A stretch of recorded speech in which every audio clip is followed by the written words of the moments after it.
ഇതാണ് നമ്മുടെ ഇന്നത്തെ ഉച്ചയൂണ്. സാമ്പാർ, ചീരത്തോരൻ, ചെമ്മീൻ അച്ചാർ. ഇന്ന് നമുക്കിതിൽ പറയാനുള്ളത് ഈ ചീരത്തോരനെ പറ്റിയാണ്. ഇത് ശരിക്കും പാലക് പനീറിലൊക്കെ ഉപയോഗിക്കുന്ന ആ പാലക് ഉണ്ടല്ലോ, അതാണ് കേട്ടോ. നാട്ടിലെ ചീരേൻ്റെ അത്ര ടേസ്റ്റ് ഒന്നും വരുമില്ലെങ്കിലും തോരൻ ഉണ്ടാക്കിയാൽ ഇതും നല്ല അടിപൊളിയാണ്. അപ്പോൾ ഇതെങ്ങനെയാണ് തോരൻ ഉണ്ടാക്കുന്നതെന്ന് നമുക്ക് നോക്കാം. ആദ്യം നന്നായി വെള്ളത്തിലിട്ട് കഴുകി വെള്ളം പോകാൻ വേണ്ടി കുറച്ച് സമയം വയ്ക്കുക.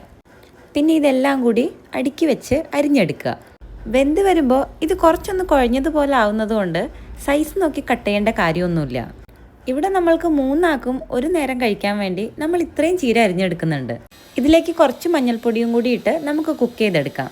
ചട്ടിയിൽ എണ്ണ ഒഴിച്ച് കടുക് പൊട്ടിച്ച് ഈ ചീര നമുക്ക് അതിലേക്ക് ഇട്ട് കൊടുക്കാം. ഇതിൻ്റെ കൂടെ ഒരു 2 പച്ചമുളകും കൂടെ കട്ട് ചെയ്തിട്ട് കൊടുക്കുന്നുണ്ട്.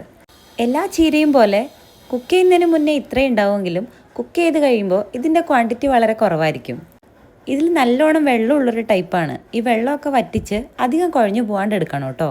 ആദ്യമേ ഉപ്പ് ചേർത്താൽ ചിലപ്പോൾ എനിക്ക് ആദ്യം കിട്ടിയതുപോലെ നൈസായിട്ടൊരു പണി കിട്ടാൻ സാധ്യതയുണ്ട്. അതുകൊണ്ട് എല്ലാം വെന്ത് വെള്ളമൊക്കെ വറ്റി കഴിയുമ്പോൾ ഇതിലേക്ക് ആവശ്യമായിട്ടുള്ള ഉപ്പും തേങ്ങയും കൂടി ചേർക്കുക. ലാസ്റ്റായിട്ട് ഇതിലേക്ക് കുറച്ച് ചതച്ച വെളുത്തുള്ളിയും കൂടി ചേർത്താൽ നല്ല ടേസ്റ്റും മണവും ഒക്കെ ഉണ്ടാവും. പിന്നെ നല്ലോണം ഡ്രൈ ആക്കി വാങ്ങി വയ്ക്കുക. ഇത്രയേ ഉള്ളൂ കുക്കിംഗ് പരിപാടി. വളരെ പെട്ടെന്ന് തന്നെ കഴിയും. കണ്ടില്ലേ, കുക്ക് ചെയ്ത് കഴിയുമ്പോൾ അളവ് വളരെ കുറച്ചേ ഉള്ളൂ. നാട്ടിൽ നമ്മളെ പറമ്പിലൊക്കെ ഉണ്ടാകുന്ന ഒരു ചീരയുണ്ട്. എൻ്റെ ജീവിതത്തിൽ എനിക്ക് ഏറ്റവും ഇഷ്ടമുള്ള ചീര അതാണ്. അതൊക്കെ ഇപ്പം കിട്ടണമെന്ന് വാശി പിടിച്ചാൽ നടക്കാത്ത കാര്യമാണ്. അതുകൊണ്ട് ഇപ്പോൾ ഏതാണോ നമ്മുടെ കയ്യിലുള്ളത് അത് കഴിക്കുക, അഡ്ജസ്റ്റ് ചെയ്യുക.